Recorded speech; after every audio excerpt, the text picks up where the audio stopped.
मोदी सरकार ने अचानक फैसला लिया कि अब पाकिस्तानी चैनल्स, कलाकारों और यूट्यूबर्स पर से लगा हुआ बैन हटा लिया जाएगा। आर्य डिजिटल, हरपल जियो, हम टीवी जैसे चैनल अब भारत में फिर से देखे जा सकते हैं। शोएब अख्तर समेत कई पाकिस्तानी सेलिब्रिटीज के भाई मैं आपको एक चीज बता देता हूँ, जब तक 2 महीने अभी तो उनके वो जो 27-25 कुत्ते जो मरे थे पहलगाम में, अभी तो उनकी आत्मा को शांति भी नहीं मिलेगी, क्योंकि इनके यहाँ तो आत्मा को शांति भी जब मिलती है जब उसका कातिल या उसको ऊपर पहुंचाने वाला हजार अफसरियों के पास भेजने वाला पकड़ा जाए या वो अपने जुर्म अपने अंजाम को पहुंच जाए। वो तो मिले भी नहीं, तो अभी तो इनकी आत्माएं भी भड़क रही होगी कि इन्होंने यूट्यूब चैनल खोल दिए। और अगर ये नहीं भी खोलते तो वो इंडियन जो थे वो VPN लगा के देख रहे थे। तो मोदी गवर्नमेंट ने इसमें कोई मतलब वो कोई डैंड मारने वाली चीज नहीं करी। वो करते तब भी नहीं था और नहीं करते तब भी नहीं था। सोशल मीडिया अकाउंट जिन्हें पहलगाम आतंकी हमले के बाद भारत से रिस्ट्रिक्ट किया गया था, अब दोबारा एक्टिव दिख रहे हैं। सवाल यह है कि अचानक ऐसा क्या बदल गया कि कुछ ही महीनों में सरकार का मूड पलट गया। ऐसा नहीं है कि पाकिस्तान के साथ हमारे रिश्ते अचानक सुधर गए हो या सीमा पर हालात बदल गए हो। ऐसा अचानक क्या हुआ कि सरकार ने यू टर्न ले लिया, और क्या इसका सीधा संबंध सितंबर में होने वाले एशिया कप 2025 से है? दरअसल एशिया कप 2025 की तारीखें सामने आ चुकी हैं। 5 से 21 सितंबर तक ये टूर्नामेंट होने की संभावना है, और इससे बाद पाकिस्तान का हाई वोल्टेज मुकाबला तय माना जा रहा है। और यहीं से तस्वीर साफ होने लगती है जब भारत। क्यों हाई वोल्टेज बोल रहे हो? तुम लोग ने तो उस टाइम जीने मरने की कस्में खा ली थी, बोला था नहीं अब तो हम पाकिस्तान के साथ कभी क्रिकेट नहीं खेलेंगे, हम तो इतने गैरतमंद, हमें तो पता था तुम थूक के चाटने वाली कौम हो। तुम क्यों खेल रहे हो पाकिस्तान के साथ एशिया कप? क्यों वुमेन्स के मैच करवा रहे हो? ये आपको मैं बता दूं, मेन T20 वर्ल्ड कप जो होगा मेंस का, ये उसमें भी खेलेगी ये चाटू कौम।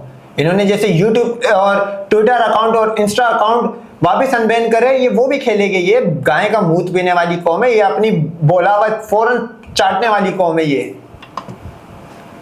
पाकिस्तान आमने सामने होते हैं तो TRP से लेकर डिजिटल व्यूज तक सब आसमान छूने लगते हैं। क्या सरकार ने ये बैन इसलिए हटाया ताकि क्रिकेट मैच से पहले माहौल तैयार हो सके? क्या पाकिस्तानी कंटेंट के जरिए भारतीय दर्शकों को पहले ही इस मुकाबले के लिए जोड़ने की योजना बनाई गई? ये वही सरकार है जो हर मौके पर राष्ट्रवाद का दम भरती है, लेकिन जब मामला बड़ी कमाई और ग्लोबल इवेंट का आता है तब पाकिस्तान को लेकर उनकी नीति अचानक मुलायम क्यों हो जाती है? लेकिन इस फैसले को और दिलचस्प बनाती है ये बात कि जय शाह अंतरराष्ट्रीय क्रिकेट परिषद के अध्यक्ष हैं। उन्होंने 1 दिसंबर 2024 को ये उच्च पद संभाला है। एशिया क्रिकेट काउंसिल में भी उनकी भूमिका रही है, जिसका सीधा असर एशिया कप जैसे टूर्नामेंट पर होता हुआ भी दिखाई दे रहा है। जय शाह जो न सिर्फ ICC के अध्यक्ष हैं बल्कि केंद्रीय गृह मंत्री अमित शाह के बेटे भी हैं। जय शाह ही वो शख्स हैं जो भारत पाकिस्तान मैच की संभावनाओं को लेकर बातचीत के केंद्र में रहते हैं। जय शाह अंतरराष्ट्रीय क्रिकेट परिषद के अध्यक्ष बन चुके हैं और उनके पिता देश के गृह मंत्री अमित शाह हैं। ऐसे में जब अचानक पाकिस्तानी चैनल्स, यूट्यूबर्स और कलाकारों पर से बैन हटाया जाता है तो सवाल उठना लाजमी है कि क्या इन दोनों पदों का कोई तालमेल है?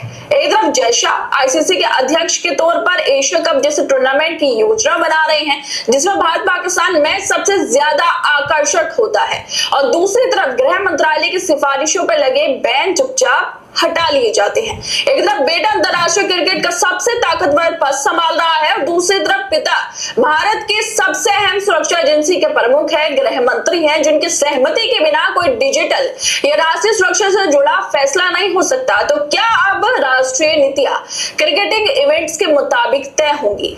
क्या व्यूअरशिप और मुनाफे के लिए आतंकी हमलों के बाद लगे प्रतिबंध भी उठा? जब तुम्हारी फॉरेन पॉलिसी, इंटरनल पॉलिसी जो हैगी, इंटरनल पॉलिटिक्स को लेके चलती है, तो ये भी हो सकता है, इसमें कोई न्यू बात थोड़ी है भाई। ये जाएंगे, और क्या ये सबसे इसलिए हो रहा है ताकि जय शाह के नेतृत्व में कोई बड़ा टूर्नामेंट सफल हो और दुनिया को दिखाया जा सके कि भारत स्पोर्ट्स डिप्लोमेसी के जरिए रिश्तों को संभालता है? भाई मैं तो बोलता हूँ रंग में भंग डाले पाकिस्तान, बोले हम विड्रॉ हो रहे, एक सीजन नहीं खेलो आप T20 वर्ल्ड कप में, ताकि इवेंट कामयाब ना हो इसकी उसमें। अब बल्कि इनको आप उल्टी आप चोट दो, रेसिप्रोकल करो। ये जो होशियारियां पकड़ते थे ना कि हम ये कर लेंगे, हम वो कर लेंगे, हम नहीं खेलेगा, अबे जाओ गरक हो जाओ, कौन खेलना चाह रहा है तुम्हारे साथ? एशिया कप में बाद पाकिस्तान का मैच लगभग तय माना जा रहा है, तो ठीक उसी वक्त सरकार की तरफ से पाकिस्तान से जुड़े तमाम डिजिटल बैन हट जाना महज संयोग तो नहीं लगता। ये सोची समझी रणनीति का हिस्सा है। पाकिस्तानी कंटेंट को अनबैन करना एक बड़ा रणनीतिक फैसला है जो सीधा मीडिया, ब्रॉडकास्टिंग और डिजिटल व्यूअरशिप से जुड़ा हुआ लगता है।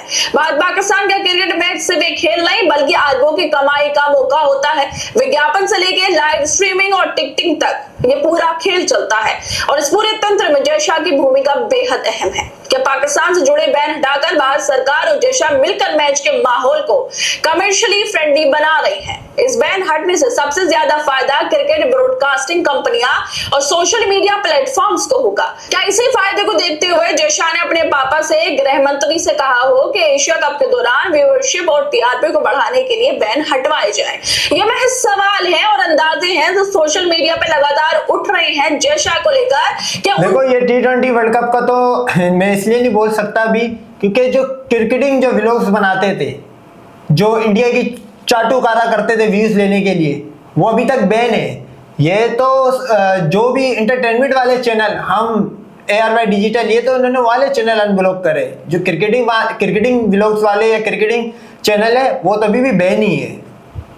शाहिद खान आफरीदी का क्रिकेटिंग चैनल बहुत कम होता है, वो मोस्टली उसमें अपनी लाइफ के ऊपर व्लॉग बना रहा होता है। की वजह से ही ये बैन हटाया गया है, लेकिन ये सवाल तो उठ ही रहे हैं कि आखिरकार ये बैन क्यों हटाया गया? ये बैन हटाकर सिर्फ एक तकनीकी फैसला नहीं हो सकता बल्कि ये दिखाता है कि सरकार की प्राथमिकता क्या है। क्या जनता की भावना अब सिर्फ चुनाव तक सीमित है और जैसे ही कोई ग्लोबल इवेंट आता है सब सिद्धांत ताक पर रख दिए जाते हैं? जिस तरह से पाकिस्तान के जो यूट्यूबर हैं, इन्फ्लुएंसर्स हैं, सेलिब्रिटीज हैं, उनके ऊपर से बैन हटाया गया, उसको लेकर प्रयाग नाम के यूजर लिख रहे हैं कि बैन को हटे हुए अभी 3 महीने भी नहीं हुए और पाकिस्तानी चैनल वापस आ गए। कई पाकिस्तानी एक्ट्रेस के इंस्टाग्राम अकाउंट, अभी तो आत्मा भी भड़क रही है ना, 28, 27, 26 कुत्तों की पहलगाम के, अभी क्यों कर दिए? चाट लिया फौरन थूक क्या? बाद में फिर से अनबैन हो गए और रिपोर्ट्स कहती हैं कि सितंबर में इंडिया बनाम पाकिस्तान एशिया कप मैच होने वाला है। सवाल यही उठ रहे हैं बार बार। हर पल जियो, इस पे कोई क्रिकेट का नहीं आएगा। हम टीवी, इस पे भी शायद क्रिकेट का नहीं आए क्योंकि ये एंटरटेनमेंट वाला चैनल है। ARY डिजिटल, इस पे भी क्रिकेट का नहीं आएगा। तो शोएब अख्तर पे आ जाए तो आ जाए, वो भी इंडिया का एक नंबर का उठा हुए, वो तो चाटुकार है इंडिया का, तो वो उसका भी कर दिया इन्होंने लगे हाथ। तो क्योंकि इसकी सेटिंग अच्छी बनी हुई है, हरभजन सिंह आगे पीछे इनके गवर्नमेंट के ऑफिशियल से इसकी सेटिंग बनी हुई है, जब भी उसका मतलब अनबैन कर दिए। कि क्या क्रिकेट के लिए जय शाह जो ICC के अध्यक्ष हैं उनके लिए बैन हटाया गया? इस बैन हटने से सबसे ज्यादा फायदा क्रिकेट ब्रॉडकास्टिंग कंपनी और सोशल मीडिया को होने वाला है। अब पाकिस्तानी खिलाड़ी, एंकर्स और यहाँ तक कि पाकिस्तानी यूट्यूबर चैनल के क्लिप्स को भारत में फिर से ट्रेंड किया जा सकता है ताकि मैच से पहले हाइप तैयार की जा सके। मतलब तुम्हें कंटेंट भी इधर से ही चाहिए, तुम्हारा अपना है क्या? जहाज राफेल फ्रांस के, मिसाइल तुम लोग कभी रशिया कभी अमेरिका, तो सब भी पकड़ धकड़ का ही चल रहा है। तुम लोग आप अपने कंटेंट बनाने के लायक भी नहीं रहे हो। जय शाह अब ICC के अध्यक्ष हैं, यानी दुनिया का सबसे बड़े क्रिकेट संगठन के सबसे ताकतवर पद पर बैठे हैं और उनके पिता अमित शाह गृह मंत्री हैं। ये उसी तरह का पाकिस्तान की क्रिकेट में भी इंपॉर्टेंस आप चेक करो, जैसे यूएसए को अपनी सुपर पावर बनाने के लिए पाकिस्तान की जरूरत पड़ती है, इसी तरह क्रिकेट में अलाइव रहने के लिए, क्रिकेट को एक मतलब एक इवेंट को प्रॉफिट वाला बनाने के लिए पाकिस्तान की कितनी जरूरत होती है, आप ये मतलब रिपोर्ट देख के आप अंदाजा लगा सकते हो। मंजूरी के बिना भारत में कोई भी सुरक्षा या प्रतिबंध से जुड़ा फैसला आगे नहीं बढ़ता। अब ऐसे में जब एक तरफ भारत सरकार अचानक पाकिस्तानी चैनल्स पर से, यूट्यूबर अकाउंट्स पर से बैन हटा देती है और दूसरी तरफ जय शाह एशिया कप 2025 जैसे टूर्नामेंट की तैयारी कर रहे हैं जिससे भारत पाकिस्तान का मैच सबसे ज्यादा आकर्षण है, तो सवाल यही उठते हैं कि क्या सिर्फ संयोग है या एक सोची समझी रणनीति? क्या देश में अब राजनीतिक मैच हो रहा है जहाँ स्कोर बोर्ड भले मैदान पे लगे, असली रणनीति बैक स्टेज चल रही है? वहां से जहां बेटे के क्रिकेट टूर्नामेंट की ग्लोबल सफलता के लिए पिता के मंत्रालय से चुपचाप बैन हटवाए जा रहे हैं। सवाल कई हैं लेकिन जवाब अभी तक सरकार की तरफ से नहीं आया है कि आखिरकार अभी तक 3 महीने भी नहीं हुए पहलगाम हमले को, लेकिन ये बैन हटा दिया गया। इसके पीछे की क्या वजह है? क्या टूर्नामेंट, क्रिकेट टूर्नामेंट इसकी वजह है या फिर कुछ और वजह सरकार के अंदर चल रही है जो बाहर नहीं आ रही है, ना ही सरकार उस पर जवाब दे पा रही है। आप लोगों को क्या लगता है इस वीडियो को लेकर? हमें तो यही लगता है इस वीडियो को लेके कि तुम लोगों को ऊपर से नीचे तक, फॉरेन पॉलिसी से लेके इंटरनल पॉलिटिक्स से लेके अब क्रिकेट के मैदान तक, जहां जहां तुम लोग बैठे थे वहां तक हमने पूरा हाथ दे दिया। अब तुम लोग आओगे पलट के और बात करोगे हमसे डायलॉग की।